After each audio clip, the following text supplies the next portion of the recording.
close till I get up. Time is barely on our side. Perfecto. Iniciamos nuestra sesión entonces, la grabación del 16 de noviembre del 2020. Ya se nos acaba el año. Bien, entonces aquí vamos a empezar hoy día. Les mandé un videíto comprendiendo o exponiendo lo que es un vector, un array. Si vamos a recordar esto y en el momento en que hayan dudas, que presenten dudas, por favor me cortan, porque de aquí vamos a volver a hacer, bueno, vamos a pasar de vectores o arrays a búsqueda, después ordenamiento, nuevamente búsqueda lineal, y de ahí vamos a pasar nuevamente a las listas y vamos a intentar agarrar esas listas dinámicas que hemos estado trabajando desde la lógica del principio al funcionamiento del vector, porque he visto que hay un poco bastantes dudas sobre ello.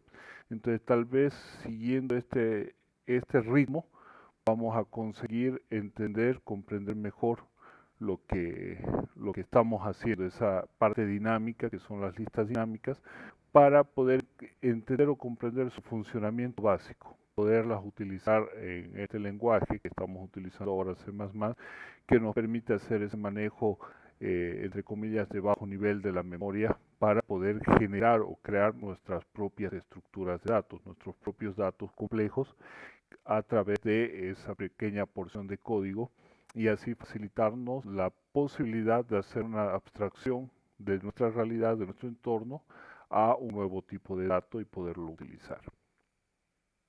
Entonces, voy a empezar con la presentación. Ya les había pasado un videíto, pero como les digo, ahora vamos a intentar hacerlo un poco más profundo, ¿no? Si en algún momento alguien tiene una duda y algo que no se comprende, me gustaría que por favor me corten y de inmediato lo solucionemos, que no queden las dudas, para que así podamos seguir avanzando en la dirección que lo estamos haciendo. Entonces, un array vector es la estructura de datos más conocida que tenemos después de los otros tipos de datos que hemos manejado, porque al final un tipo de dato entero, un tipo de dato flotante, un tipo de dato char, son ciertas estructuras numéricas. Si nosotros las agrupamos, generamos los arrays, los vectores. Entonces ya se lo concibe como una estructura más propiamente hecha porque está conformada de ese tipo de datos unidos de ciertas maneras, de ciertas formas, y que nos generan un nuevo modelo, una nueva forma a la cual nosotros le llamamos estructura. Por ejemplo, si nosotros cogemos lo que es el tipo de dato char, que es el tipo de dato que caracteriza el carácter. El carácter puede ser una palabra, una letra, un símbolo, inclusive los números, pero comprendidos como caracteres, no como valores numéricos ni como juegos de símbolos, sino como un carácter en sí. Si los unimos, formamos el string, que en realidad el string es un vector, un array de caracteres. Y con un array de caracteres hechos de puras letras formamos, por ejemplo, los nombres. Entonces, esta estructura nos permite hacer eso. ¿Sí? Estamos hablando entonces de esa colección. Bien, entonces, un vector, como hemos dicho, vemos un conjunto de datos apilados, uno junto al otro, ya ordenados. Y fíjense que físicamente, a comparación de lo que habíamos hecho en las listas, están bien pegados. Entonces, en la memoria RAM exactamente ocurre lo mismo. Estos datos van a estar pegaditos, van a estar colados uno al lado del otro. Les voy a pedir que apaguen un micrófono que me hace eco, disculpe. Creo que ahora sí, gracias. Entonces, este conjunto de datos tienen que ser por ley del mismo tipo. Si hemos creado, si el primero necesitamos entero, todos los datos tienen que ser de tipo entero. ¿Ya? Ahora, ¿qué característica más tienen estos tipos de datos, estas estructuras? Que están todos engramados como si fueran uno solo. ¿Ya? Están enmarcados en uno solo y tienen un solo nombre que los define. pero podemos acceder a cada posición de manera independiente, es decir, a cada dato de manera independiente. Por eso son de un mismo tipo de dato. Ahora, ¿qué más pasa con este vector? Lo definimos como colección de elementos del mismo tipo. Por ejemplo, int vector 8. Estamos creando un vector de 8 elementos. Vamos ahora a despellejarlo en cierta forma, perdón el término.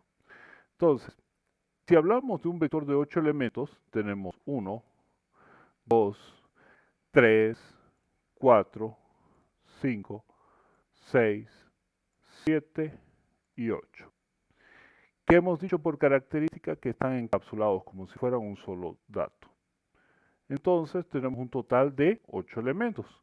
Pero el primer elemento es el elemento 0. Por lo tanto, el último elemento va a ser el elemento n-1. O, dicho de otra manera, tenemos 8 elementos, 8 posiciones, pero la primera posición es la posición 0 y la última posición, o la posición más alta, tiene un valor de n-1. ¿Esto qué quiere decir? Que nosotros los numeramos de esta manera. La primera posición es la 0, la 1, la 2, la 3, la 4, la 5, la 6 y la 7. Esto para el ejemplo de tener 8 elementos en el vector.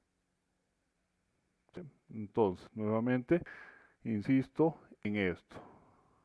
Se empieza en 0 y se termina en n, aunque parezca más una h, menos 1. N menos 1. ¿De dónde se sacó la idea de manejar los vectores? De la realidad. Ahí tenemos un vector. Este vector tiene 5 elementos. La primera posición es la 0. Y la última posición va a ser la 4. ¿Por qué 4? Porque es n menos 1. ¿Qué tipo de dato tiene? El tipo de dato es niño.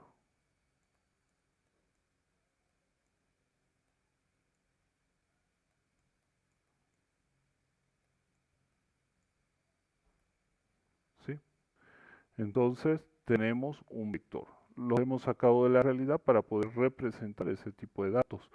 Pensemos en para los de electrónica. Imaginemos que estamos en una planta de soda, de embotellado de soda, la cual tiene las cintas transportadoras. En la cinta viene una botella detrás de otra. Es decir, tenemos un vector de botellas que deben ser llenadas. Por lo tanto, en cada posición, desde la posición 0 hasta la n-1 de la carga de botellas, de la cantidad de materia prima que hemos puesto en el día, se tendrá que hacer el llenado, se tendrá que hacer el escaneado, se tendrán que sacar números aleatorios de la posición para tomar las muestras y hacer la prueba de calidad, ver el contenido de azúcar, etcétera. Posición por posición. Estamos en redes y estamos enviando datos, un flujo de datos, por lo tanto lo dividimos en paquetes. Cada paquetito es una porción de toda esa información que queremos enviar. Y ese paquete de datos se pone en una fila para poder ser enviado. Por lo tanto, tenemos un array, un vector de paquetes para ser enviados. Podemos ver también el array o el vector de datos como, por ejemplo, un router tiene, por ejemplo, tres salidas públicas. Entonces podemos configurar nuestro router para que, según la salida, tenga una configuración con la empresa, ¿no? Por ejemplo, este lado sale por Entel, este sale por Cotas y este sale por Access. Y cada uno va a tener su IP pública, va a tener su máscara de subneteo, etcétera. Por lo tanto, tenemos un vector de salidas de mi router. Y obviamente, si queremos simular todo esto, necesitamos una simulación, un array, un vector que nos permita mostrar los datos, siendo que hablamos de la aplicación. Ahora, si nosotros, por ejemplo, simplemente agarramos y hacemos CMD, y hacemos un ping al servidor de Google, tenemos un vector de información. Tenemos en este caso 4 elementos que nos indica cómo ha sido la transferencia, la transmisión de los paquetes. El primero ha tomado 118 milisegundos, el otro ha tomado 84 milisegundos, el otro ha tomado 106 milisegundos y el otro le ha tomado 95 milisegundos. El tiempo de latencia que estuve esperando para hacer un salto a otro es de 105 milisegundos en promedio. Tenemos la dirección del servidor, que si nosotros la analizamos, vamos a comprender por qué tiene su tardanza y su latencia. Entonces nos vamos aquí, vemos ubicar y dirección IP. Entonces ahí tengo para geolocalizar una dirección IP. En este momento está localizando la mía, ¿no? Entonces está mostrando mi información, va a poner mi servidor, cotas, longitud, latitud, la ciudad, el país, etcétera. Y yo también puedo hacer eso con un servidor, por ejemplo, de Google, y le digo, quiero ver a dónde acabo de hacer el ping. 172.217.192.94. Perdón, voy a aprovechar, alguien está queriendo ingresar. Listo. Entonces, aquí tenemos la ubicación y vemos las características. Está en Estados Unidos, latitud, longitud y el ISP o el distribuidor. Perfecto. Entonces, hemos llegado hasta Estados Unidos con nuestro servidor para encontrar el servidor con estas características. Entonces tenemos este array de vectores, relacionarlo a la comunicación con este servidor.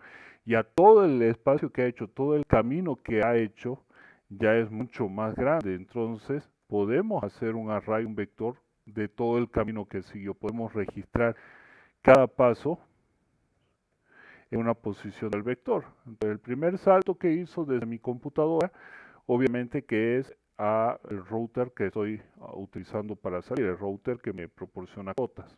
La dirección interna, la dirección privada es 192.168.0.1. La dirección pública que en este momento me está dando cotas es la 10.110.0.1.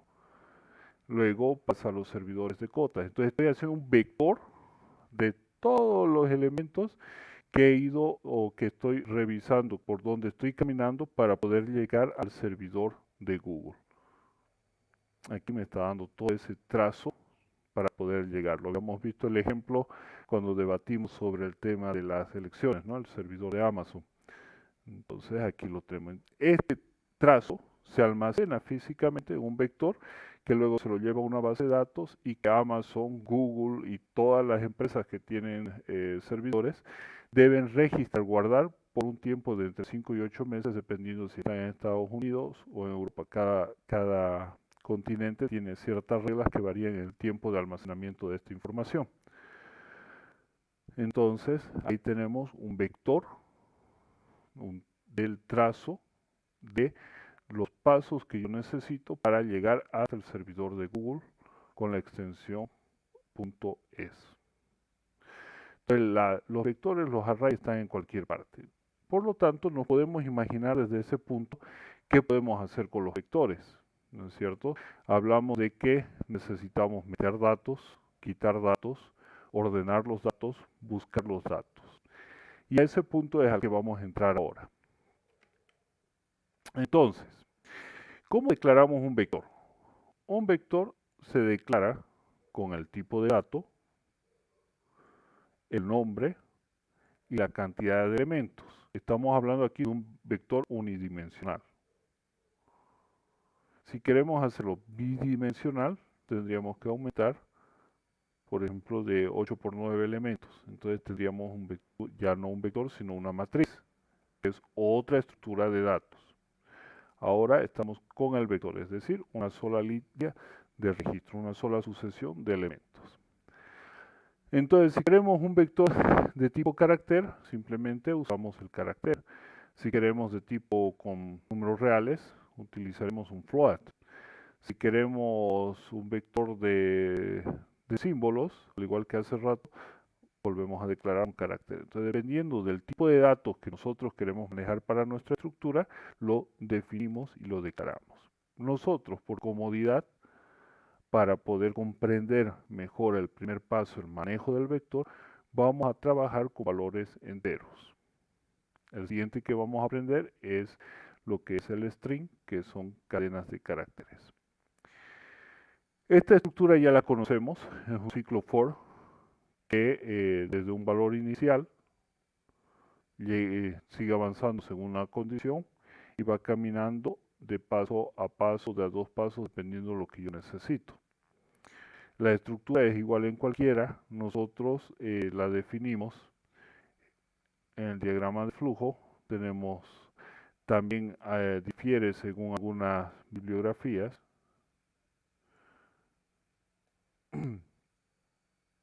Por ejemplo, de este, ¿no? Acá está un ciclo for. Esta es una forma de declarar un ciclo for, de donde decimos desde el inicio, desde que i toma el valor de 0, mientras i sea menor que 8, por ejemplo, y avanzar paso a paso. Entonces aquí voy a tener un conjunto de instrucciones, y luego ese conjunto de instrucciones yo lo puedo hacer retornar a sí mismo. Como sabemos, no se puede hacer un retorno directamente a la estructura, necesitamos un conector en el diagrama de flujo. Agarramos ese conector y lo podemos colocar acá. Entonces ahora sí vamos a tener un flujo correcto, ¿no? Podemos trasladarlo ya para entender mejor el proceso. Así y así. Listo, entonces estamos haciendo un retorno. Legalmente así, y acá ponemos el proceso. Este es un ciclo for. Hay otras formas de hacer el ciclo for en el diagrama de flujo. Vamos a verlo aquí, ciclo for en DFD. Vamos directamente a las imágenes. Fíjense, acá está lo que les mostraba. Aquí tenemos otro ejemplo de notación. Tenemos aquí otro ejemplo. Aquí ya está escrito, ¿no? Desde i que toma el valor de 1 hasta 35 o a 35 hacemos. Entonces, el diagrama de flujo tiene diferentes formas de expresarlo, ¿no? Habíamos hablado de los estándares. Aquí tenemos otra forma, el mismo símbolo, pero desde i que toma el valor de 1 hasta i mayor a 10, incremento de 1 en 1. Entonces, ahí estamos expresando las características de nuestro diagrama de flujo. Nosotros podemos utilizar otra estructura, sí, podemos utilizar la que nosotros querramos. ¿Por qué? Porque podemos convertir cualquier estructura a una estructura de coteo.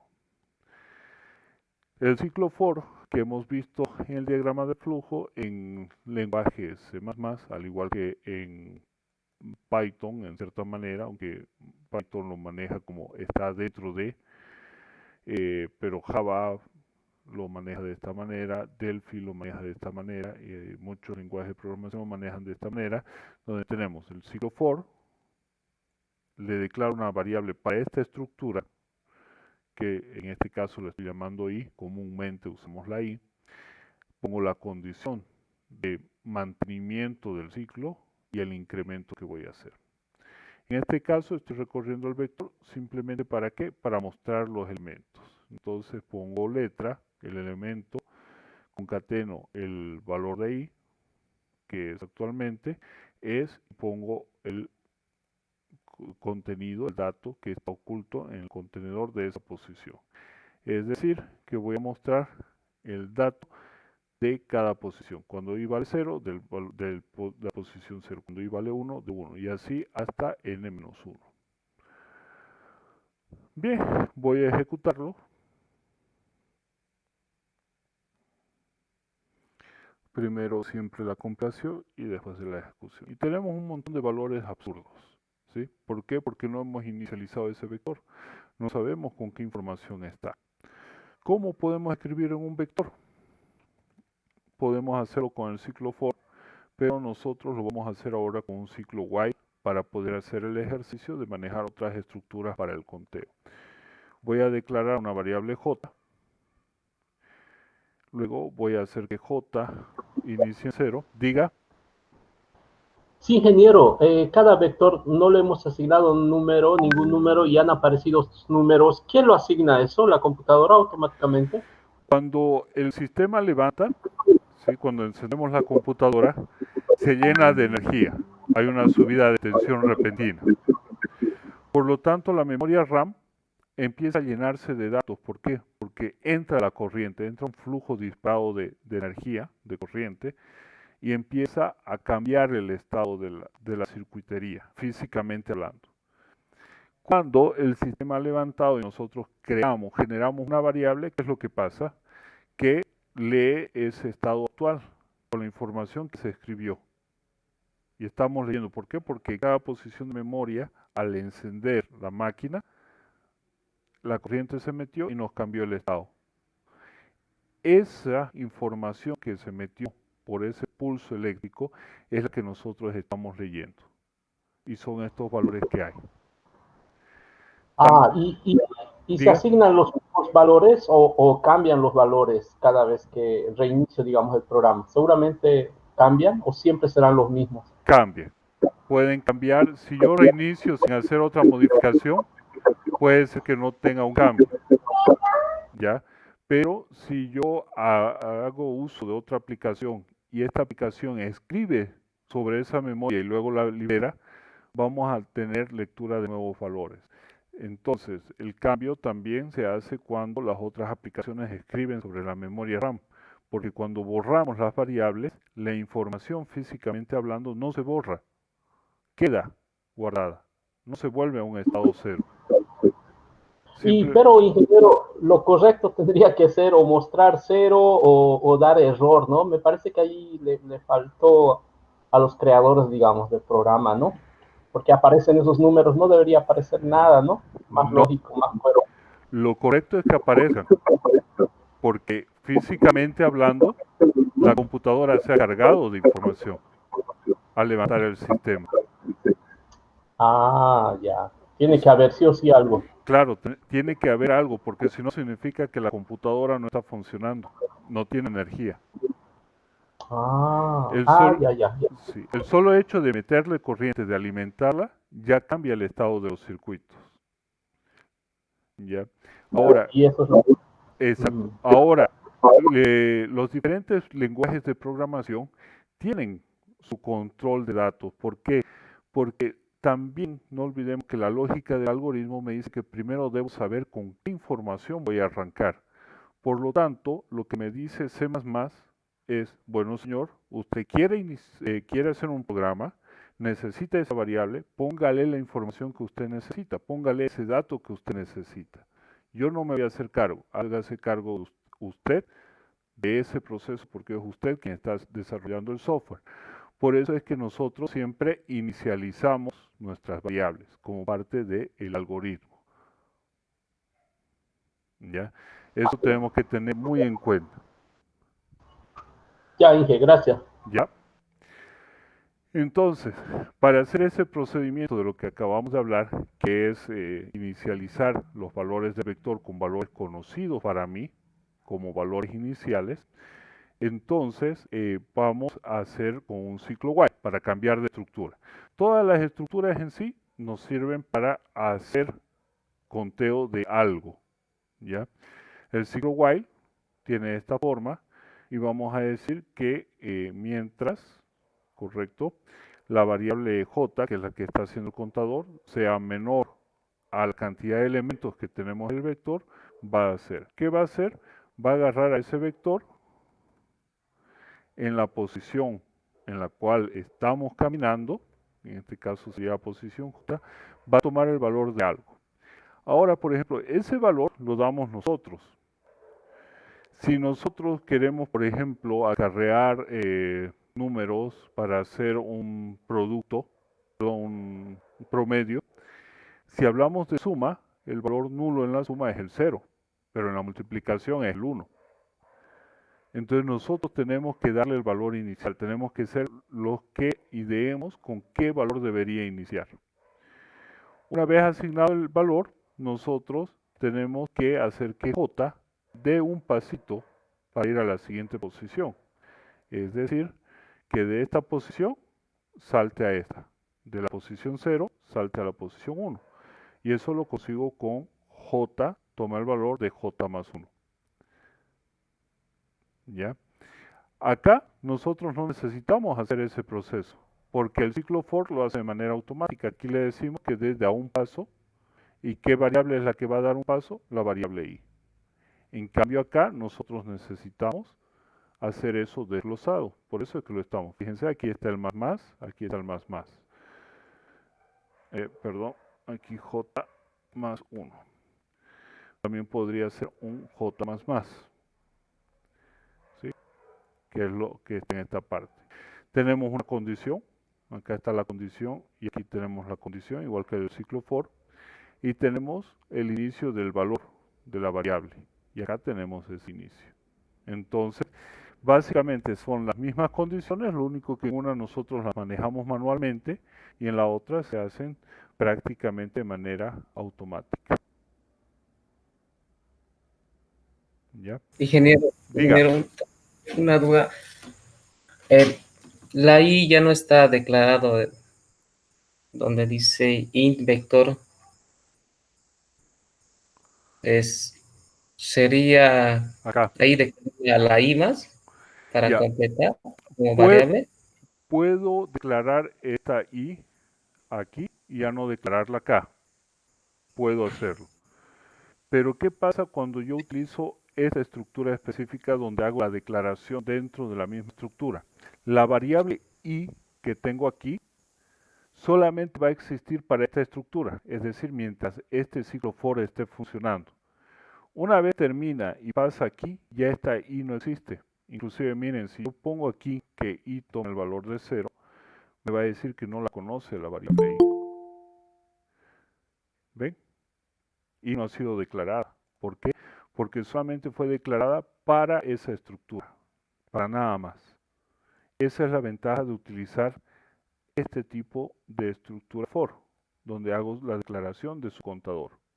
En cambio, para las otras estructuras, como la while y la do while, yo necesito que la variable de conteo sea declarada para toda la función que la va a utilizar, es decir, para el lugar donde yo estoy trabajando. Esa es la diferencia. Entonces tenemos tres tipos de variables en programación. Tenemos las variables globales, que las declaramos aquí. Tenemos las variables locales, que las declaramos aquí. Y tenemos las variables de estructura, como esta i de aquí, que la declaramos ahí. Cada una es diferente. Por ejemplo, si yo pongo en este momento aquí cout el valor de i y digo que i va a tomar el valor de 1, la imprimo. Voy a imprimir el valor de i aquí al final, nuevamente, ¿ya? Y aquí se está imprimiendo el valor de i. Voy a ejecutar. Quiero que vean algo, viendo lo que corre, vamos a comprenderlo mejor. Entonces, fíjense, i vale 1. Aquí me lo imprimió. Y me dice, ¿por qué? Porque aquí i vale 1. Ah, pero un momento, estás declarando otra i aquí. Ah, ya. Y esa i toma el valor de 0 y va avanzando conforme voy mostrando los datos del vector. 0, 1, 2, 3, 4, 5, 6, 7. Y luego me muestra de nuevo el valor de la variable i, que es 1. Que aquí se unió al valor, pero fíjense en la recta, coincide con este 1, esta i de acá. Lo voy a modificar para que sea más exacto, ¿ya? Para que lo veamos con mayor claridad. Así, al 92n, valor de i. Esta es la i de la función. Acá voy a decir el elemento i de la estructura. Acá vamos a poner la variable i de la función. Listo, ahora sí.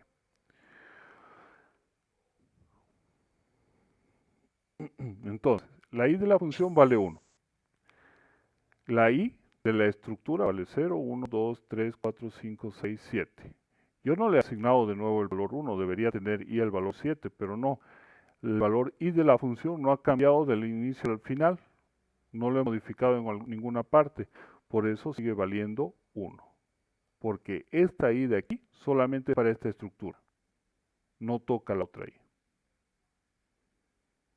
¿Se entiende mejor? Sí, ingeniero. Perfecto. Ingeniero, Y el sin no es necesario ya colocar, ¿no? El sin solamente es cuando nosotros queremos leer información. Solamente nos sirve para leer información. Cuando necesitamos capturar información del teclado, que el usuario me tenga que dar información, uso el sin.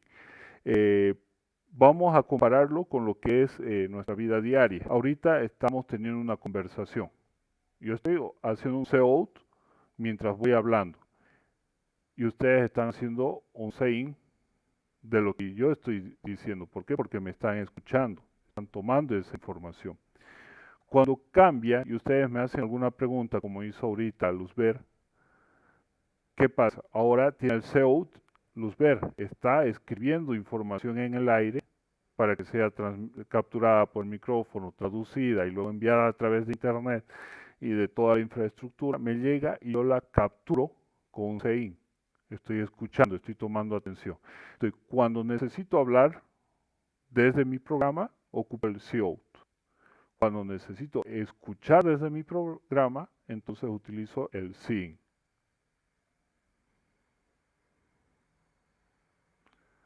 No sé si se comprende mejor así. Sí, ingeniero, gracias. Perfecto. Entonces, sigamos. Aquí, ¿qué estamos haciendo? Voy a borrar esto para que no nos llene de datos.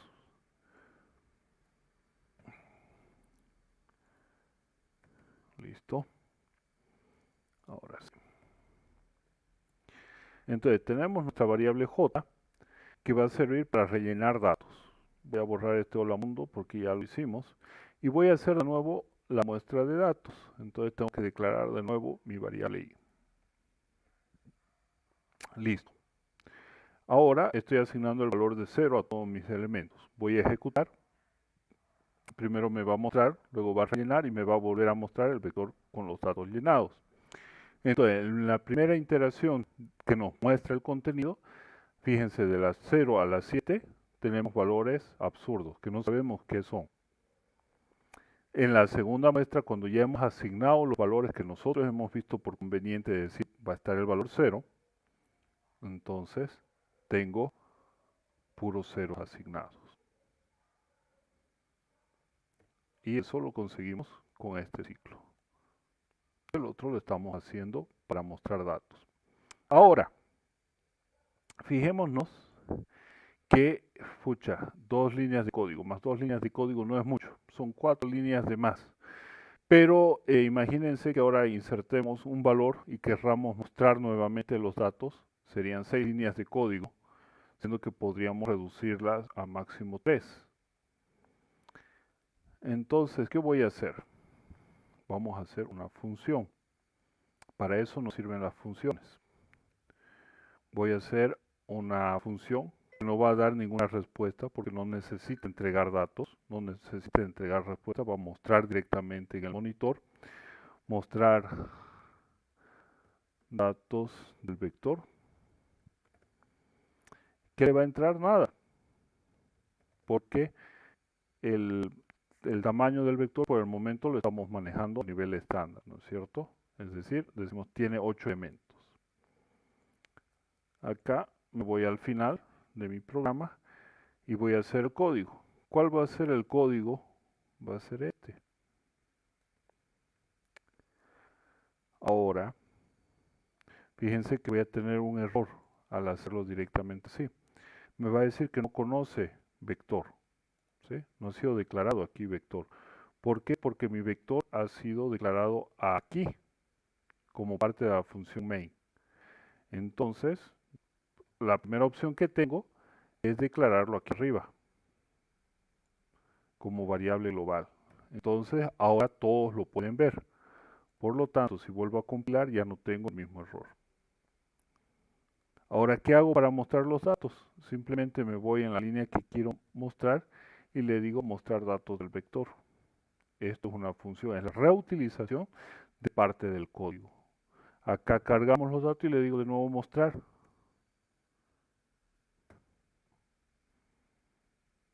Entonces, ahora ya no escribimos 4 líneas, sino solo 2. Yo ejecuto y si está bien codificado, hace lo que tiene que hacer. ¿Sí? Entonces las funciones nos sirven para eso, para ahorrar líneas de código, reutilizar código, simplemente llamando a la función que contiene ese código. Imagínense el código que nosotros hacíamos en las listas enlazadas, donde teníamos 5 líneas. Entonces 5 líneas de código eran reemplazadas por una sola, por lo tanto nos ahorrábamos 4 líneas de código, lo cual era bastante, y hace que nuestro programa sea más legible. Bien. Entonces, ahí lo tenemos. Estamos manejando un vector de 8 elementos. Dijimos que podemos usar la función define, definir, en C++. ¿Sí? Esta función me permite poner o relacionar una palabra, por ejemplo cantidad, con un valor. Entonces ahora en vez de manejar el valor 8, voy a decir que va a utilizar la palabra reservada ya, cantidad. Acá voy a cambiarlo por cantidad. Ingeniero, Diga. ¿eso para qué sirve, dijo el ingeniero? Para poder tener esta referencia, esta palabra, la va a reemplazar por el valor 8 durante todo el código. Así yo no tengo que modificar todo el código cambiando el valor 8, sino va a reconocer esta palabra como 8 elementos. Si aquí yo le coloco el valor 100, va a reconocer en todo el código la palabra cantidad como 100 y la va a reemplazar. De ese modo me ahorro el trabajo de estar cambiando en cada parte de mi código el valor, porque el valor puedo modificarlo, pero la palabra ya puede quedar como estática, esa referencia. Estoy utilizando la palabra cantidad como una referencia. En este caso no es necesario que diga entero o flotante, ¿no, ingeniero? No, porque reemplaza directamente. Donde encuentra cantidad pone el 100. Entonces yo tengo que tener cuidado de que la palabra haya sido puesta donde corresponde ese valor. Podría Y funciona, funcionar y funciona también con string y char. también. Ah, ya, gracias. Ya. Vamos a ejecutar ahora con 100 elementos, miren. Y ahí están los 200 elementos. De 0 a 99 son los 100 elementos modificados. Y acá arriba, bueno, no alcanzó para tener los 200 en muestra. Pero está. Si yo quito esta línea, la voy a poner en comentario para ver solamente la primera muestra.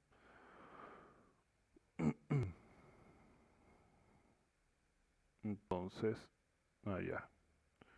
Ahora ya mantuvo la posición, el 0. Me reemplazó todo al inicio. Por ese motivo, eso es lo que les decía. Si yo utilizo una función que me va cambiando los datos y el sistema operativo me encuentra que esa porción de memoria está libre, la va a volver a tomar. ¿Qué datos quedaron? Los anteriores que coloqué. Por lo tanto, queda en 0. Ya no tenemos valores absurdos, sino lo que yo había puesto en memoria. Pero yo no sé si están realmente esos ceros o no. Yo podría utilizar mi máquina, empezar a descargar imágenes, empezar a navegar, generar consumo y escritura en memoria. Podría tal vez por ahí hacer un archivo de texto. A ver, así.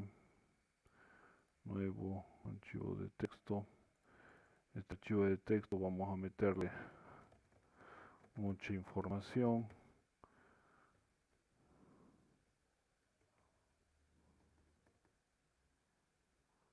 Así. Me voy, lo guardo, lo elimino.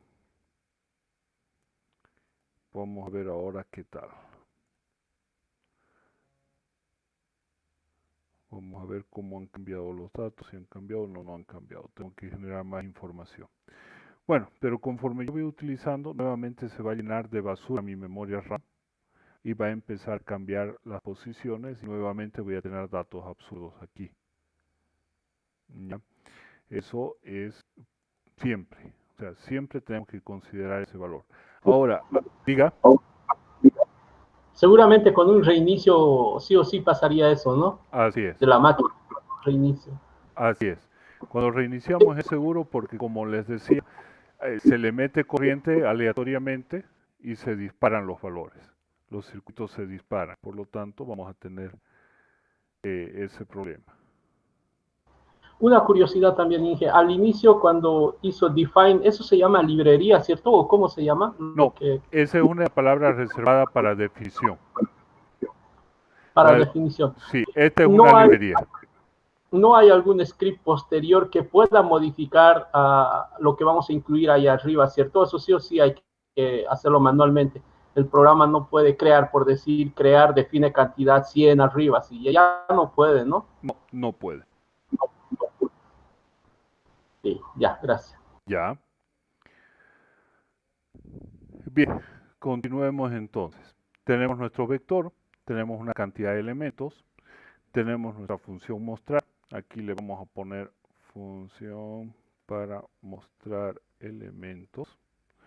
Aquí tenemos definición global del vector. Acá tenemos llamado a la función mostrar elementos. Bien, acá tenemos, ya conocemos, arriba está declarado, aquí ciclo for para recorrer el vector. Listo. Bien, ahora yo quiero, por ejemplo, reiniciar con 0 varias veces durante mi código este vector. Entonces, ¿qué puedo hacer? Puedo hacer otra función que me permita hacer eso. Voy a quitar mi función j, mi valor j. Esta llave la voy a bajar acá para mantener la estructura. Y me voy a ir aquí abajo. ¿Ya? Voy a ir aquí abajo. Voy a crear primero el código y después el encabezado. Para bautizarlo con ustedes a mi encabezado. Bien, ¿qué estamos haciendo aquí? Primera cosa, yo defino una variable j y luego j se inicializa en 0, luego recorro todo el vector poniendo en 0 cada uno de los elementos. Perfecto.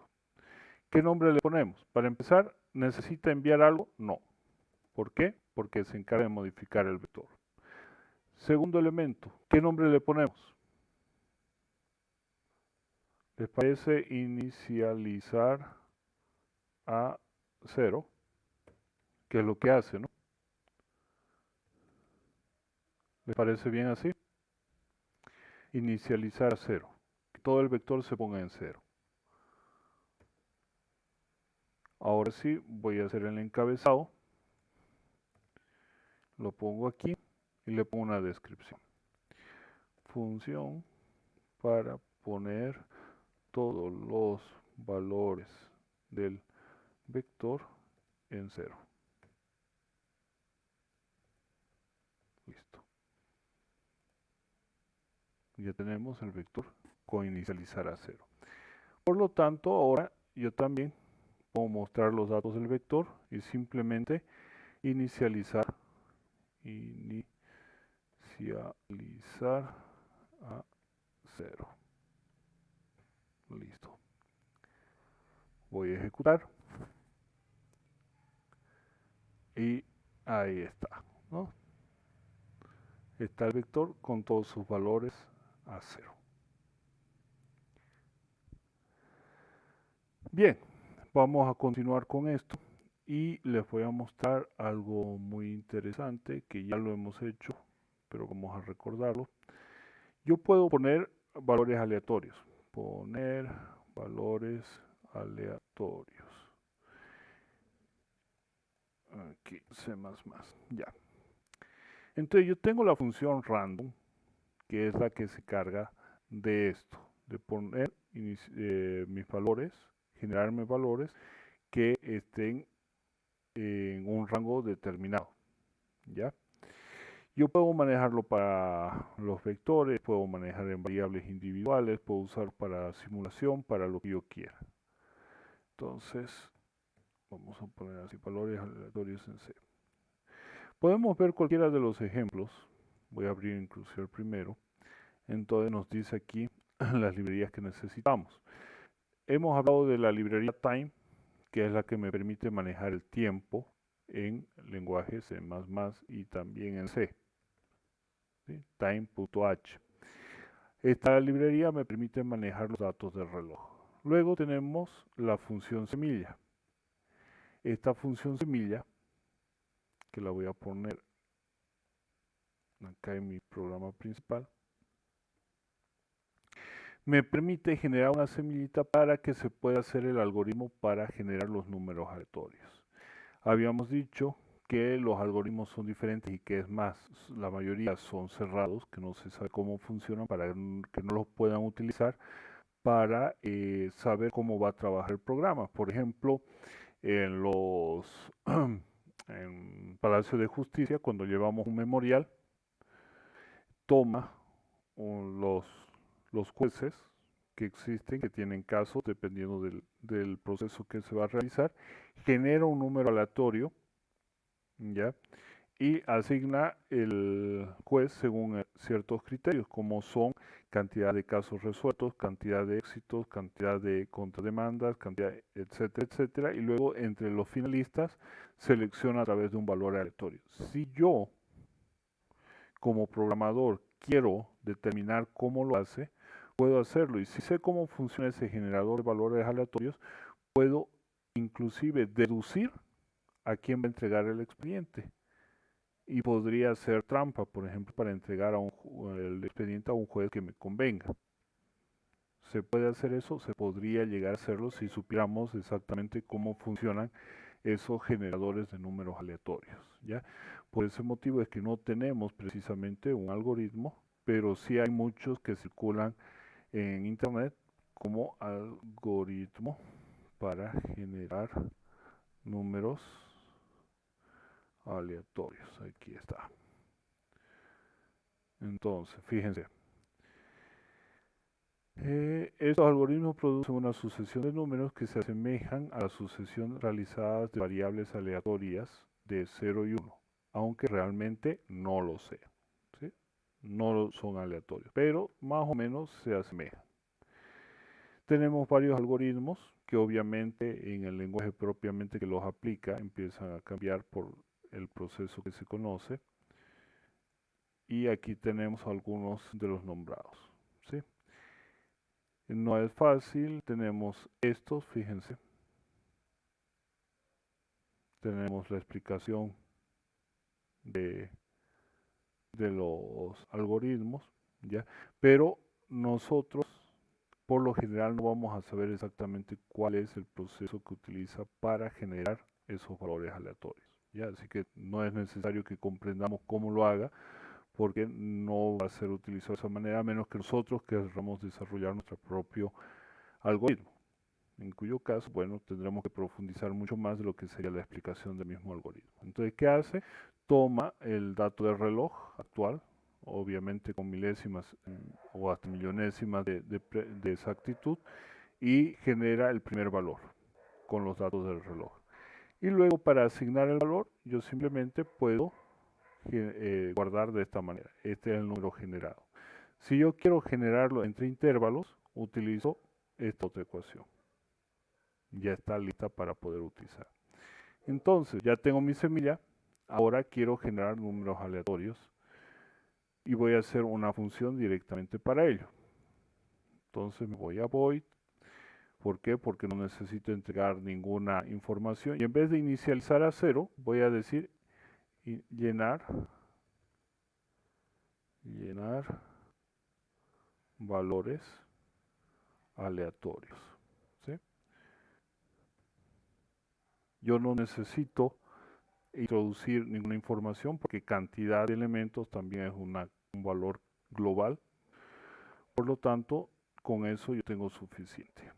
Voy a hacer ahora el código de mi función.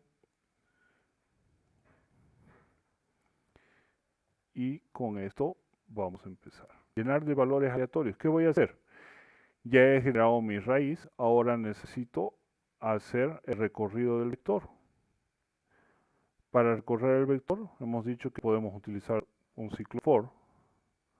Declaramos una variable de conteo que inicia en 0. Ponemos una condición, conteo menor que cantidad, y conteo va a caminar de paso en paso. Para el ciclo for no es regla de que debe ser la variable i, la variable j, la variable k. Yo puedo ponerle el nombre que quiera, ¿sí? Basta que tenga el valor de inicialización, pertenezca o sea parte de la condición y sea la que vaya caminando, la que se va incrementando para poder avanzar dentro de los elementos de mi vector. Ahora, ¿qué voy a hacer? Voy a generar un valor totalmente aleatorio, ¿sí? O puedo generar entre 0 y 50. O puedo generar entre un valor inicial y un valor final. Como nosotros vamos a manejar un poco las reglas de manejar la estructura, entonces vamos a decir que nuestro vector en la posición conteo va a ser ahora, va a tomar el valor del número generado y le voy a decir que entre 1000 y 1, o entre 1 y 1000. ¿Ya? Ahora, ¿cómo hago para rellenar? Yo simplemente, estamos viendo las ventajas de mi uso de funciones, de procedimientos que me permiten reutilizar código. Entonces, simplemente le llamo a esa función, llenar, guión bajo, valores, guión bajo, aleatorios. Estoy llamándola, estoy haciendo uso de ella. Y luego, ¿qué voy a hacer? Voy a mostrar los datos. ¿De quién? De ese vector. Ahora ya no necesito poner todo el código, sino simplemente llamar a la función que contiene ese código. Eso es el uso de funciones. Estoy reutilizando código. Diga. Ingeniero, por favor, la 15, la línea 15, no le entendí muy bien. Run no, time null, ¿por qué? ¿Perdón? La línea 15, ¿cómo está funcionando? SR run, ¿no? Time null. O sea, ¿cuál es su función? Generar una semilla. Generar el primer valor que va a ser el inicio de todos mis valores aleatorios. Esto es regla, es parte del procedimiento. Nos dice que para generar números aleatorios que sean diferentes cada vez que nosotros lo llamamos, debemos usar esta función. Solo sirve para cuando usemos números aleatorios, ¿sí? Exactamente, solamente para eso. Ya, es como un requisito, digamos. Exactamente, es un requisito, correcto. Ya, gracias. Bien, voy a compilar. Y aquí tengo 100 valores. Voy a hacerlo con algo más pequeño para que podamos ver. Es la ventaja de usar un define. Le voy a decir que solamente me haga con 5 valores. Y todo mi código va a modificarse automáticamente. Esa es la gran ventaja. Entonces yo había inicializado, en el primer caso le había puesto inicializar en 0. Tengo en 0 y después tengo los valores que me generó a través del generador de números aleatorios. Lo que ha generado es entre 1 y 1000. Si yo vuelvo a ejecutar mi programa,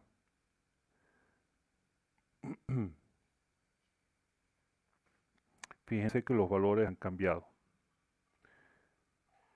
Ahora, si yo agarro y esta línea la pongo en comentarios, es decir, le pido que no se ejecute, vamos a ver los valores que se generan. Memoricemos los dos primeros, 42 y 486. Vuelvo a ejecutar.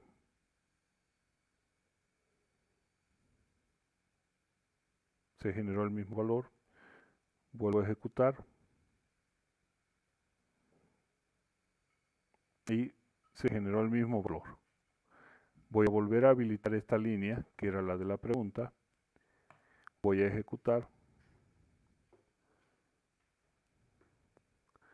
Y de entrada ya me cambiaron los valores. Sirve para eso. obliga de que cambie el valor semilla para generar los números aleatorios. Por ese mismo principio es que yo no debo conocer cómo se generan esos números para no hacer lo que pasaba cuando no poníamos números semilla. Si yo conozco cómo se genera ese número semilla, si sé, por ejemplo, que se toman los segundos, los minutos, las horas y las milésimas de segundo se suman y se dividen entre 9, por ejemplo, yo voy a poder definir en el momento en que estoy haciendo el programa, el que estoy entrando al registro de los memoriales, puedo hacer el cálculo con un celular, con una calculadora, y me va a decir en qué minuto y segundo precisamente tengo que pedir que meta el memorial. Sería un caso extremo, es casi imposible, pero sí podría. En cambio, si no sé cómo se genera ese número, me aseguro de que prácticamente sea realmente imposible de hacer eso. Tendría que ser una coincidencia grande. ¿De acuerdo? Entonces, fíjense, una función nos permite reutilizar código para poder utilizar desde donde nosotros necesitemos y cuántas veces nosotros necesitemos. ¿Ya? Bien, hasta ahí. ¿Alguna pregunta?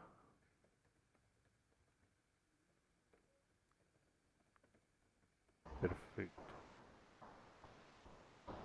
Inge, si esa línea de time null, la semilla, lo pusiéramos arriba, donde están los globales, ¿no funcionaría? ¿Está? Tiene que estar en local main. Esta línea Sí, de sí, aquí, sí. si no Si lo funciona. sacamos fuera de No main. funciona No. porque tiene que estar dentro de una función. Puede estar en la main, podría estar donde nosotros generamos los valores aleatorios, por ejemplo aquí. También podría ponerla ahí, no habría ningún problema, pero tiene que estar dentro de una función. Dentro de la función que contiene el random, ¿no? Ahí. Normalmente sí. ¿Qué pasa si nosotros la ponemos como hicimos en la función main? Va a generar la semilla cada vez que yo inicio mi programa, o sea, cada vez que Sí. levanto, ¿no? Y el valor que generó de semilla lo va a mantener durante ese intervalo. Es la Ingeniero, ventaja. Dígame. y por ejemplo, si usted le pide 2 veces la semilla, ¿van a salir diferentes?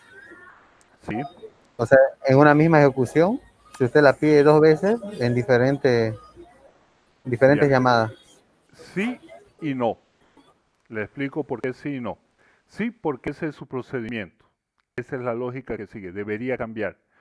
No, porque dependiendo del algoritmo para generar esa semilla, por ejemplo, si el algoritmo me genera tomando en cuenta solamente hora, minuto, segundo, y yo en mi código lo pongo tan seguido que se vuelve a llamar a la semilla en menos de un segundo, el valor inicial que genera va a ser el mismo, porque toma hora, minuto y segundo, y el segundo, ni el minuto ni la hora varió. Pero si ese algoritmo me genera a través de, por ejemplo, milonésimas de segundo, va a cambiar. Entonces sí me daría valores diferentes.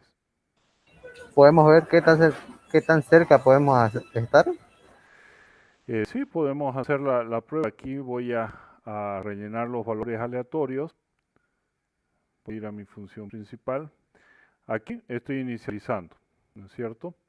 Acá voy a quitar esto para que no nos confunda. Listo. Generamos nuestro valor semilla. Llenamos los valores con valores aleatorios. Mostramos los datos. Voy a generar de nuevo mi valor semilla y voy a generar mis datos. Voy a transformar en 50 para que más o menos tarde un poquito y vamos a ver si genera diferentes valores.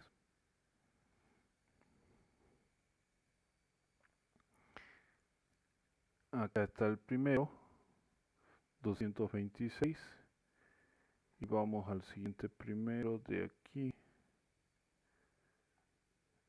Ok. 226, voy a ir al valor 50 y 229, cambió. Cambió, ¿no? Entonces tienen que ser menos elementos, tal vez está tomando, vamos a ver si le podemos ganar, ¿no? No estoy seguro de poderle ganar, porque es casi seguro Claro, que está claro. utilizando la millonésima. 343, aquí está, le gané, fíjese lo que le decía, 343, 343, 844, 844, 876, 876, 714, 714, 364 y 364. Con un 20 probemos a ver. De acuerdo.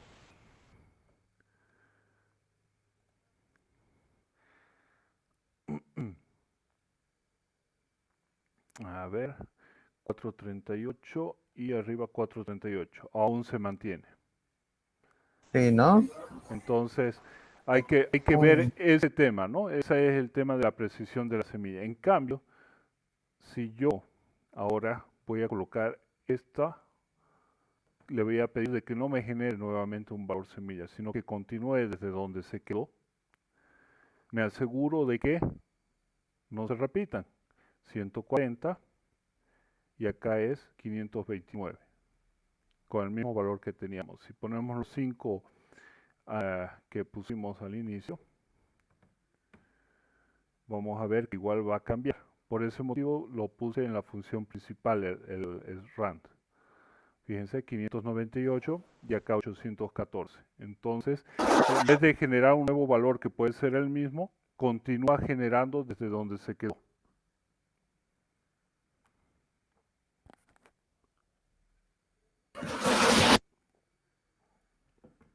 Bien. Perfecto, entonces. Debe haber de paga también de esto, ¿no? Hay. Estos algoritmos. Y hacer estos algoritmos son bien pagados, digamos, porque no todos los pueden desarrollar. Es un desarrollo de bajo nivel, muy preciso.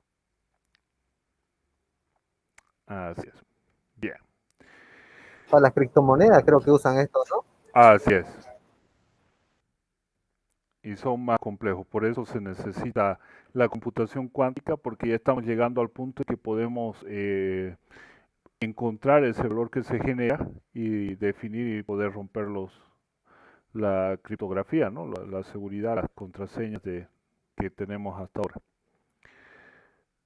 Bien, vamos a pasar, aquí hemos visto que es fácil llenar, fácil cambiar los datos en los vectores. Borrar es simplemente olvidar que había algo, podemos hacer pilas, colas con la misma lógica. Eso va a quedar para trabajo del fin de semana, si pueden irlo leyendo, aunque vamos a seguir todavía viendo contenido. Pero vamos a hacer un pasito al lado para entender lo que es el ordenamiento. Ordenar no es más que poner las cosas respecto a un criterio dado y ponerlo de manera creciente, decreciente. Es decir, si hablamos de números, podemos hablar de menor a mayor, de mayor a menor. Si hablamos de tamaño, por ejemplo, en colegio nos hacían formar en orden de tamaño, del más chico al más grande.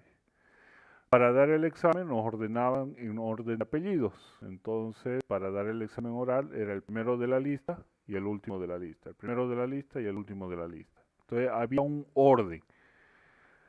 Para ello, dentro de lo que es la programación, también tenemos formas de ordenamiento. La primera, y que es la que vamos a ver en este momento, se llama la ordenación burbuja. La ordenación burbuja dice, yo puedo hacer burbujear, vibrar todo mi vector, que los valores, según mi criterio, más pesados o más livianos, se vayan hacia arriba. ¿Ya? Entonces, void ordenar. Burbuja. No le entra nada, ponemos void. Este lo han debido hacer en ciencias de la computación o tampoco lo han visto. O alguien sí lo vio y los otros no. Sinceramente, no me interesa que me digan nombre de docente, nada, no se preocupen que yo no voy a decir nada tampoco. Eso no es la idea, sino necesito saber para saber cuánto debo profundizar en el algoritmo. Ingeniero, yo no llevé nada de código, puro diagrama de flujo. Yo sí lo hemos visto. Entonces, método de búsqueda, pero no hicimos los algoritmos a profundidad. Y el burbuja sí lo investigué, pero no lo hice en realidad bien. Solo lo investigué y se bugueó mi computadora. Perfecto, gracias. ¿Quién más? Elio creo que estaba hablando. Sí, sí, lo hemos visto con usted en incluso una aplicación, un programita en francés que Ah, ya, hacía anotar. perfecto. Entonces, en general debemos, Yo lo vi en ciencia de computación. también lo vio Josué. ¿En qué lo Sí. utilizó? ¿En Python? En mi caso fue en PCInt. No sé qué lenguaje exactamente maneje, pero es uno bastante sencillo. En PCI? Perfecto. Ya, aquí vamos a manejar un poco más a profundidad que lo que usted hizo, porque necesitamos hacer los intercambios de manera eh, más pausada, podríamos decir, más paso a paso, pero lo demás sí se mantiene. Perfecto. Y gracias. Necesitaba ese dato para que podamos ver el nivel de profundidad de lo que tenemos que hacer. Entonces, vamos a empezar definiendo qué es el método burbuja. El método de ordenamiento burbuja básicamente es un método que nos permite, para la redundancia, ordenar elementos que se puedan ordenar según el criterio de menor a mayor o de mayor a menor. Por ejemplo, valores. Por ejemplo, palabras. ¿Ya? Método burbuja. Entonces, este método burbuja lo que nos va a permitir es ordenar ese vector y permítanme, esto lo vamos a ocupar después, este no, Python burbuja online, ya, simulador, método burbuja. A ver,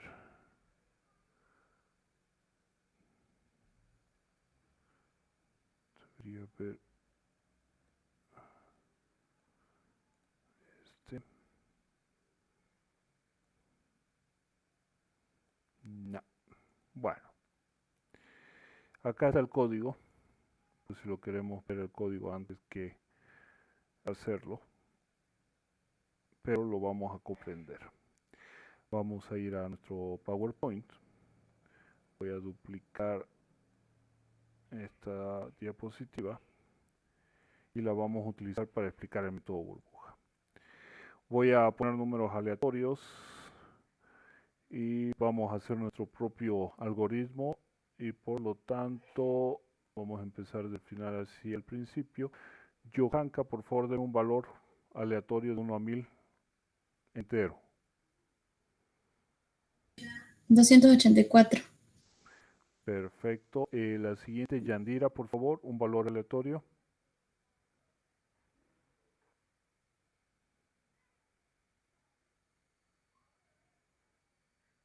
101. Magnífico. Ahora, Williams, por favor, un número aleatorio. 5, ingeniero. Perfecto. Gracias. Saúl, por favor, un número aleatorio. 44. Perfecto. Ahora, Pedro, por favor, un número que se le venga en mente. 55. Muy bien. Melquisedec, por favor, un valor. 1. Marco Antonio. Gracias, Melquisedec. 222. 222. Gracias, Marco. Luzber, por favor, un valor aleatorio. 22. 22. Perfecto. Ahí tenemos nuestros números aleatorios. No tienen ni idea de estar ordenados, ¿sí?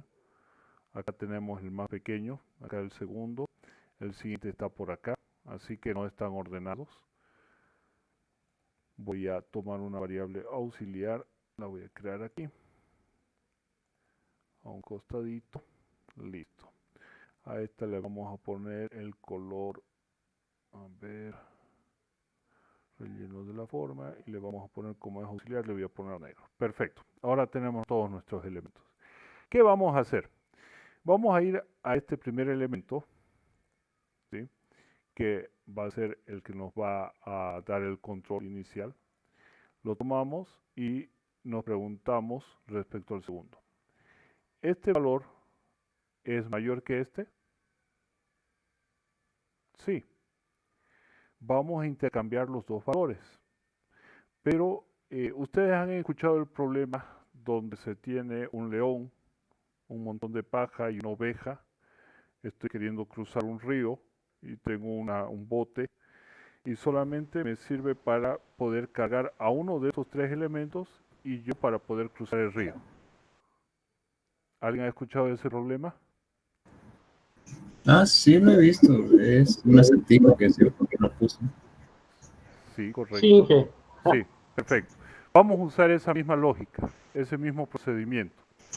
Entonces, nosotros solamente podemos memorizar, o sea, cambiar los datos de uno solo. Solamente tenemos memoria para uno. Entonces, ¿qué hago?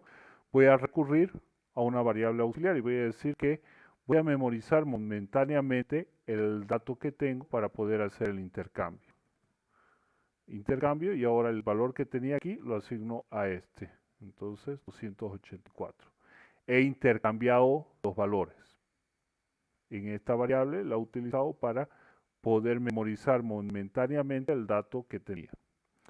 Ahora paso a la posición 2 y hago la misma pregunta, pero con el siguiente. Y digo, el valor que tengo, el dato que tengo, es mayor o igual que el elemento siguiente y veo que sí. Entonces tengo que hacer un intercambio. Vuelvo a memorizar ese dato, no importa si ya lo tengo guardado, yo no sé si lo tengo guardado. Tengo que volver a memorizar y hago el intercambio. Pongo el 5 y ahora este sí puedo reemplazarlo porque tengo ese dato registrado. Luego doy un paso nuevamente y vuelvo a comparar. Fíjense que este número que era el mayor, porque estamos haciendo de menor a mayor, va burbujeando hasta llegar a su posición final. Este va a burbujear hasta el final. A ver, Helio, parece que encontró un buen simulador. ¿Qué es eso? Exacto, estos son los buenos, Helio. Muchas gracias. Aquí está. Tenemos acá. Rápido, normal, lento. Vamos a hacer lento. Vamos a manejar aleatorio. Y vamos a inicializar. Fíjense, aquí tenemos varios valores generados. 11, 18, 9, 5, 7, 12, 20, 10, 2, 17, 6, 15, 14, 13, 19, etcétera. Son valores aleatorios. Y aquí tenemos el pseudocódigo. Lo tenemos en este lenguaje que la verdad que la traducción en francés no sé cuál es. Pascal, Python, C. En C y C++ es básicamente la misma cosa. Este debería ser diagrama gráfico, diagrama de flujo, pero no lo tiene, y en esquema también no lo tiene. Nosotros vamos a aprovechar, ya que está en pseudocódigo, vamos a manejar en pseudocódigo. Pero lo que nos interesa más es ver cómo los números se van a ir moviendo. Voy a iniciar, compara, si es mayor, intercambia, ¿por qué? Porque estamos haciendo que el número mayor se vaya hacia adelante. Entre 15 y 19 de nuevo hay intercambio, entre 19 y 5 de nuevo hay intercambio. Entre 19 y 11 hay intercambio. Y aquí vemos que 19 y 20, me memorizo el 20 porque el 20 es más grande. Yo quiero llevar el mayor hacia adelante. Por lo tanto, voy buscando ese número mayor de todos los elementos. Intercambio, aquí intercambio porque el 2 es menor. El 20 sigue siendo el más grande. Nuevamente hago intercambio porque el 20 sigue siendo más grande. Nuevamente hago el intercambio porque el 3 sigue siendo menor que el 20. O el 20 sigue siendo más grande. Lo mismo entre 20 y 8.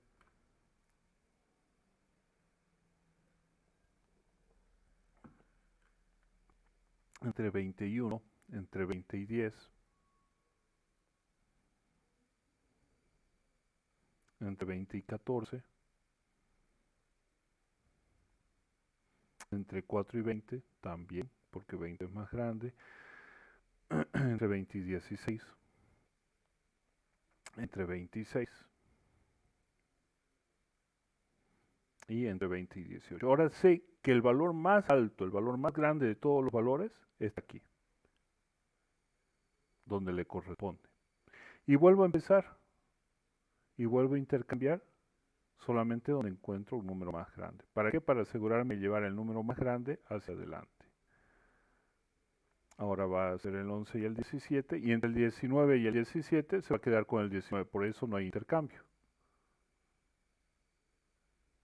Pero ya este subió un poquito más cerca de su posición. Bien.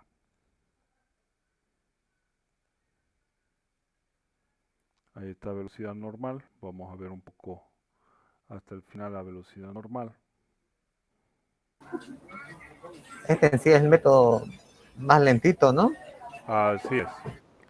Pero en algunas ocasiones es más rápido que el método más rápido, dependiendo de las condiciones de los elementos. Eso lo van a llevar más adelante en complejidad algorítmica, el análisis de eso, pero sí vamos a ver por qué, cuando ya estemos con las listas enlazadas. Ahora voy a aumentarle la velocidad y va intercambiando, ¿no? Y fíjense, cada vez hace una posición menos. ¿Por qué? Porque ya sabe que hasta ahí están ordenados. Si yo acá le vuelvo a poner normal, fíjense, ya sé que acá está el siguiente.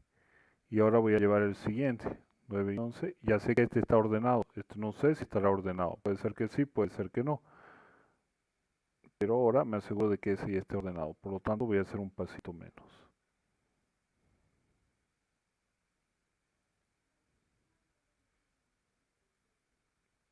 Y si no hay más intercambios, terminó.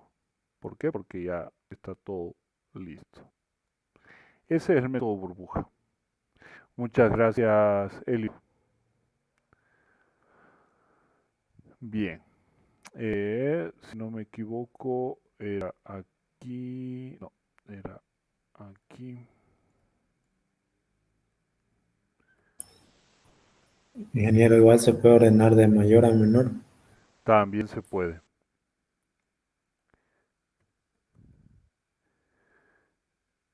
Vamos a hacer ahorita el código. Aquí está francés. Y debería permitirme cambiar idioma, pero aquí no me permite. Algoritmos. Propongo. Bueno, pero igual no sirve para. Ahí está, ¿no? Los métodos, los programas. Vamos a ver aquí. No, esta es la iniciativa. Ya. Voy a ver si lo pillo en español, pero ahí no sirve. Gracias nuevamente. Bien, nosotros vamos a olvidar lo que está aquí. Lo que vamos a hacer es hacerlo nosotros mismos. Entonces, método ordenar burbuja. Estamos manejando valores enteros, por lo tanto vamos a declarar un auxiliar de tipo entero. ¿Para qué? Para memorizar momentáneamente. ¿Qué vamos a hacer? Vamos a recorrer el vector.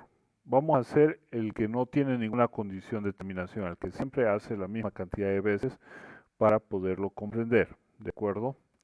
Entonces, decimos, desde i que vale 0, mientras i sea menor que la cantidad de elementos, ¿qué vamos a hacer? Vamos a avanzar. ¿Y qué vamos a hacer cuando avanzamos? Vamos a hacer otro ciclo for desde j, que toma el valor de 0, mientras j sea mayor que cantidad, voy a hacer de caminar. ¿Y qué voy a hacer cada vez que haga eso? Es decir, con este recorremos todo el algoritmo. Vamos a ir al primer elemento.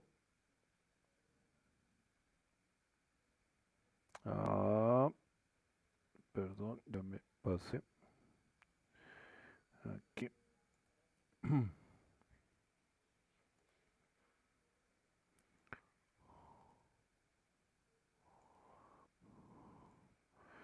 Ya. El primer ciclo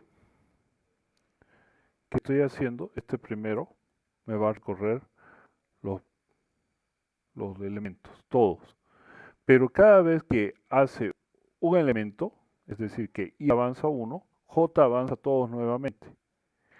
¿Qué está pasando? Que estamos haciendo ahorita para traer el más pequeño a un lado o el más grande a un lado.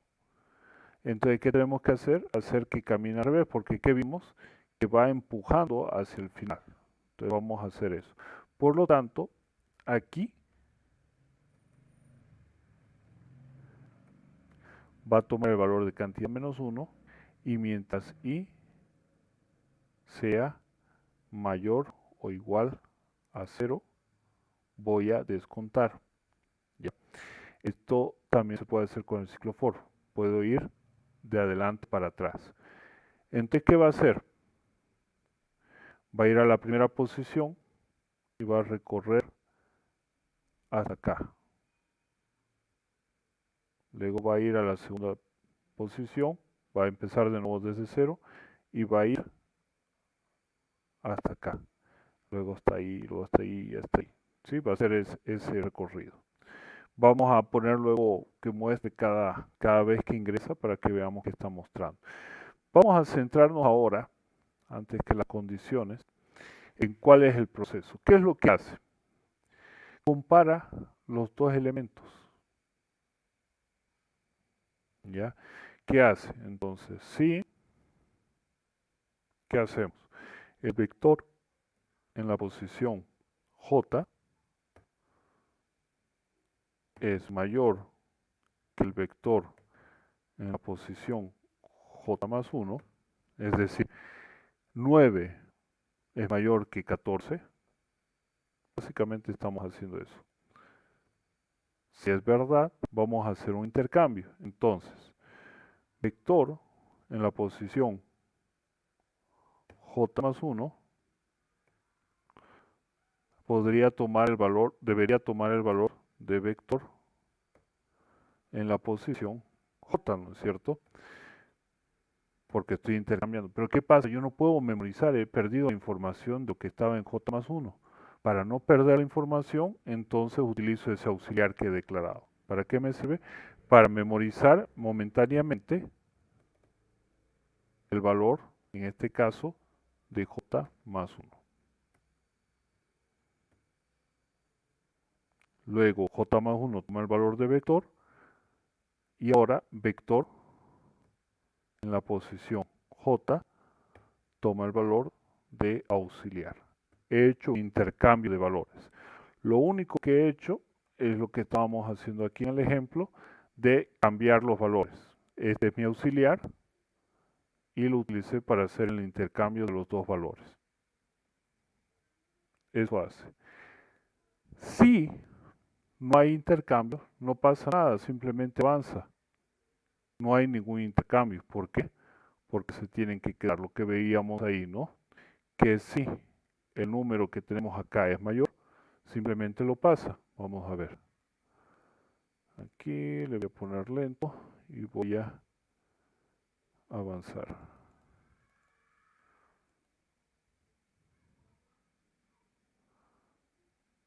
Ahí lo intercambia. Aquí lo intercambia. Aquí lo intercambia. Pero aquí ya no. ¿Por qué? Porque este es menor. Por lo tanto, no hay necesidad. Simplemente avanza.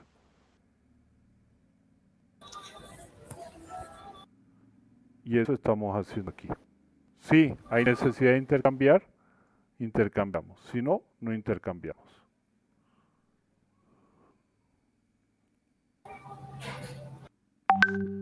¿Se entiende? Sí, ingeniero. Ya. Esto entonces queda claro que, diga. En sí no están cambiando de lugar, están cambiando sus valores nomás. Claro, sus valores. Estamos haciendo intercambio por eso. Ah, ya. Solo es un intercambio. Para hacer un intercambio de lugar tendrían que ser listas enlazadas. Ellas sí pueden cambiar de lugar. Acá estamos hablando solo de vectores.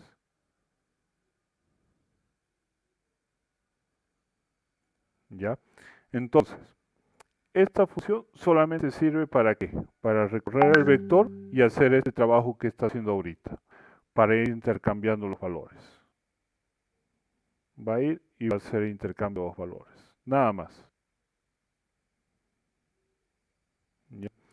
Ahora, esta otra sirve para recorrer todas las veces todo el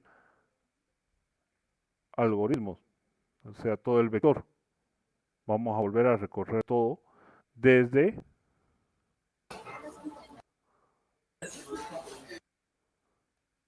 la cantidad menos 1 hasta i mayor a 0. ¿Qué quiere decir? Que la primera vez nosotros vamos a llegar hasta ahí, la segunda vez vamos a llegar hasta ahí, la tercera vez vamos a llegar hasta ahí. ¿De acuerdo? Estamos recorriendo todo. Voy a aquí al final, vamos a poner un contador. ¿De acuerdo? Vamos a ver cuántas veces se va a ejecutar. Ejecutar J y ejecutar I. Vamos a inicializar. Esto es para ver cuántas veces se ejecuta el proceso. Ejecutar I va a tomar el mismo valor que ejecutar J, que va a tomar el valor de 0. Yo puedo hacer esta doble asignación. Ahora los valores están en 0. Cada vez que se ejecuta J, voy a contar en ejecutar J. Ejecutar J toma el valor de ejecutar J más 1. Vamos a contar cuántas veces se ejecuta J. Y para cuando se ejecuta I, ejecutar I toma el valor de ejecutar I más 1. ¿De acuerdo? Para contar, solamente para contar, no es parte del proceso. Me voy al final de mi proceso y voy a hacer un cout al 92n, J se ejecutó, ejecutar J veces.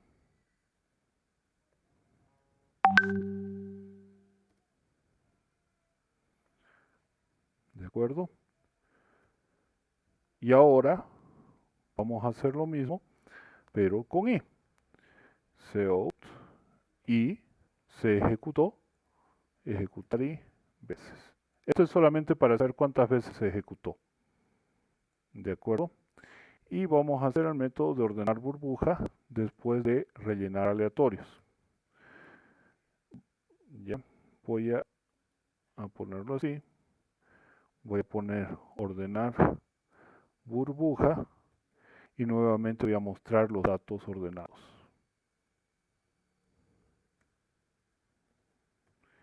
¿Ya? Y vamos a cambiar vamos a mantener la cantidad en 5.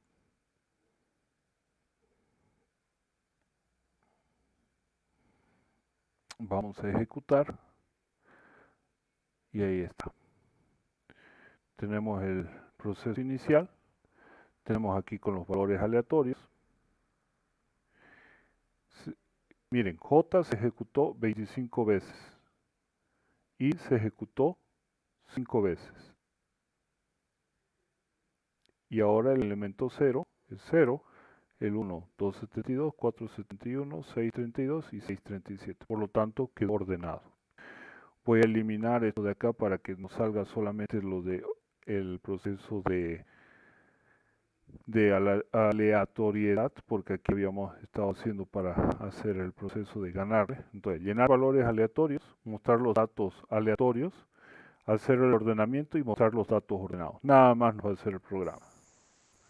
Ingeniero, ¿Sí? no se ve el proceso como de ordenamiento, ¿no? ¿Quiere que se vea? Podemos hacerlo.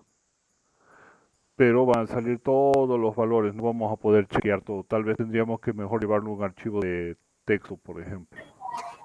Pero de unos 3 elementos sería pues para que podamos verlo bien. Sí, pero aún así, fíjense, con 5 elementos, J se ejecutó 5 veces, 25 veces, y se ejecutó 5 veces.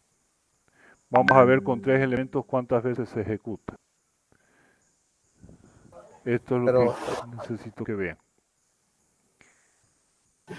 ¿El número de movimiento no es el cuadrado?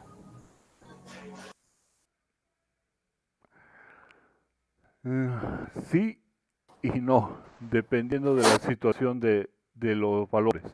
En el peor de los casos puede ser, pero no siempre va a ser así porque los números pueden estar casi ordenados.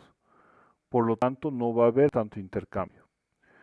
Fíjense que ahora con estos 3 valores que ya estaban ordenados, se ejecutó 9 veces J y 3 veces I. Y aquí hay un problema de que en alguna parte se está generando un valor 0. A ver, ¿qué está pasando? Se está perdiendo uno de los valores. Pum, pum, ejecutar, más 1, vector, esto está bien, ejecutar, entonces llenar valores. No, En uno de los cambios debe ser. Sí, parece que uno de los cambios, porque miren, siempre nos pone aquí 0.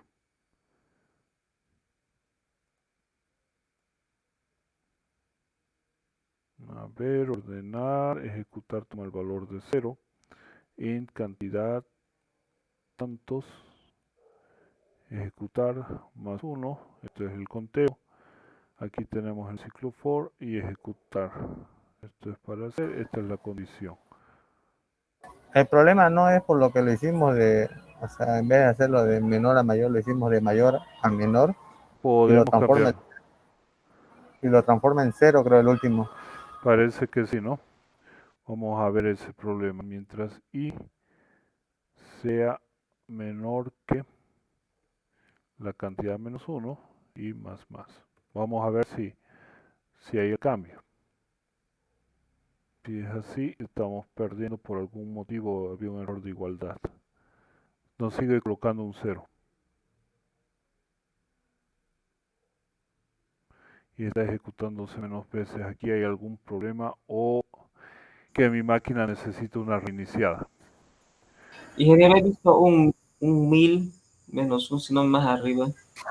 ¿Nos lo puede pasar el código? Así Claro que sí. Control C, nos vamos aquí, se lo envío por WhatsApp. ¿Dónde está?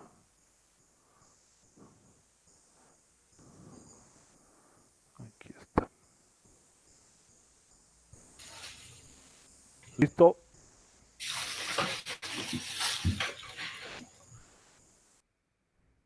Sí, está todo el código esta vez.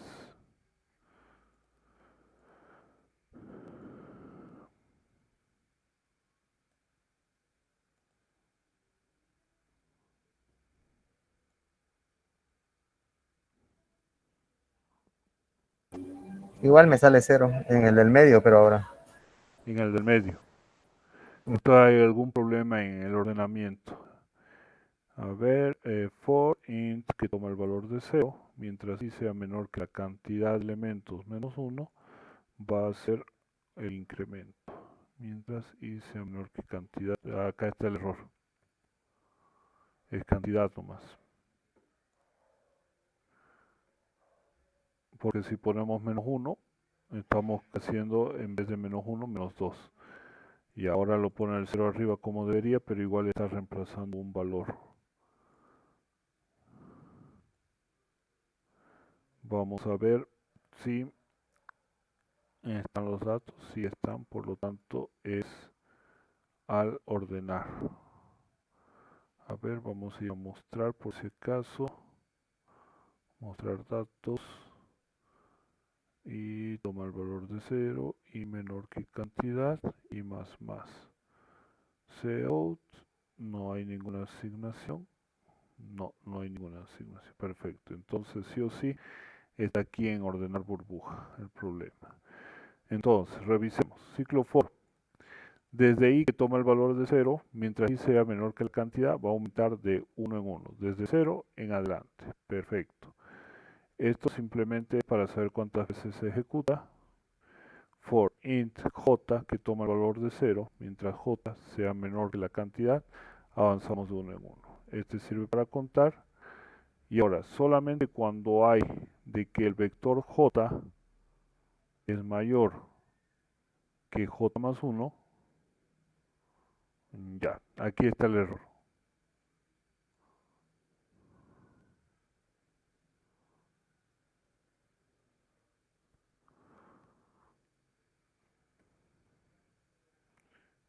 Estaba mal. Este menos 1 estaba acá arriba y debería ser aquí abajo.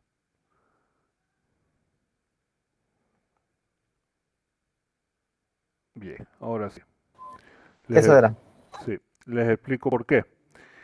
Nosotros, en nuestro vector, vamos recorriendo primero este elemento, luego este, y vamos comparando con el siguiente, es decir, este j más 1, luego este j y este j más 1, luego este j y este j más 1, luego este j y este j más 1, luego este j, j más 1, j más 1. Cuando este j tomaba acá un elemento no existente, que por buena suerte estaba con el valor 0. Entonces lo comparaba y lo recorría. ¿Qué es lo que hemos hecho? Decirle que solamente llegué hasta que j tome el valor de menos 2 espacios para que pueda contar solamente hasta aquí j más 1, que no se salga de la estructura. Para eso nosotros le hemos aumentado este j más 1, menos 1, perdón.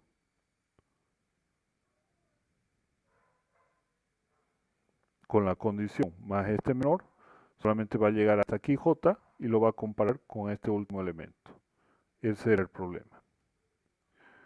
Ahora yo voy a aumentar, digamos, a 10 elementos y debería funcionar de igual manera. Y tenemos desordenado. Para 10 veces se ejecutó 90 veces j y 10 veces i. Y acá lo tenemos ordenado. Miren la cantidad de veces que tuvo que hacerse el proceso.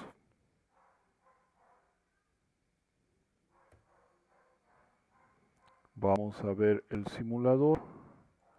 Voy a hacer un stop. Tiene 2, 4, 6, 8, 10, 12, 14, 16, 18, 20 elementos.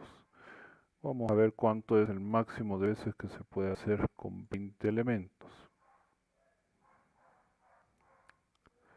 Vamos a ejecutar.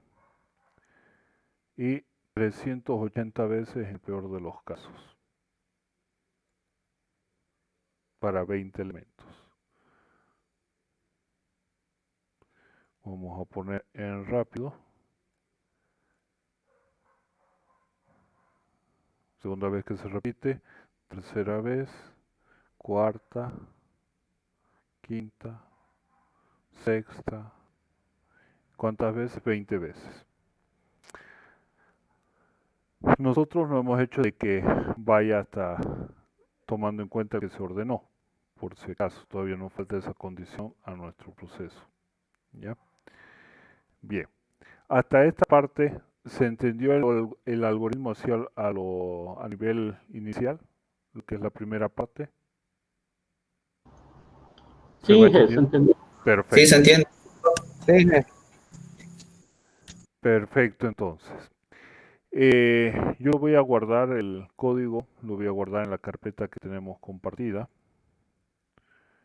Ya. Universidad, SAL 301 y ejemplos de C++, y acá está como método burbuja, ya, para que lo puedan descargar. Mañana vamos a hacer la mejora para que pueda ejecutarse menos veces y vamos a hacer búsqueda lineal y luego búsqueda burbuja cuando ya tengamos implementado el algoritmo, búsqueda binaria con el ordenamiento burbuja. ¿ya? Vamos a llegar a ese punto para poder comprender ese funcionamiento y vamos a ver de manera teórica inserción y quicksort, que son otros métodos de ordenamiento que son mucho más eficientes y eficaces que el método burbuja. ¿De acuerdo? Bien, en este momento voy a pasar a detener la grabación y ver si tienen algunas